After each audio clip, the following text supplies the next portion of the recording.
আজকে তো স্যার পরীক্ষা নিবে। আগের বার তো আমি চিটিং করেছিলাম, খাতার ভিতরে টাকা রেখে দিয়েছিলাম আর স্যার টাকা দেখে আমাকে তো পাশ করিয়ে দিয়েছিল। এইবারের পরীক্ষাতেও আমি সেম কাজ করব, যেন স্যার আমাকে A+ পাইয়ে দেয়। আমাকে আরেকটা খাতা দিন। না, আপনার কাছে যা আছে সবগুলো খাতা দিয়ে দিন, তাহলে আমি এদেরকে কি দেবো? স্যার ওরা তো লিখেই না, আমি তো অনেক লিখি। দেখেছিস, তোরা একদমই পড়াশোনা করিস না। প্রমাণ করে দাও তুমি শয়তানকে নয়, তুমি মহান আল্লাহ তাআলাকে ভালোবাসো। মহান আল্লাহ তাআলাকে ভালোবাসলে একটি লাইক করে সাবস্ক্রাইব করবে। তাহলে আমাদের পরীক্ষাটা শেষ হয়ে গেল। এই মিনা, তুই সত্যি কথা বলতো, তুই তো এক্সামে কিছুই লিখিসনি, তাহলে তুই এত টেনশন ফ্রি কেন ঘুরছিস? আমার কাছে একটা ট্রিক্স আছে যার জন্য আমি ক্লাসে ফার্স্ট হয়ে যাই। আজকে তোমাদের রেজাল্ট চলে এসেছে, এখন আমি তোমাদের রেজাল্ট দিব।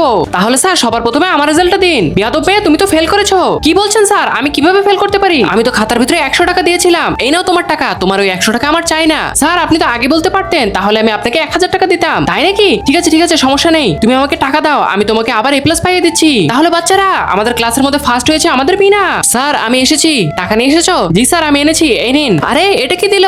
এটা তো পুরোনো আমলের নোট দিয়েছে, এই নোট তো এখন চলে না। আমি এই নোট নিয়ে কি করব?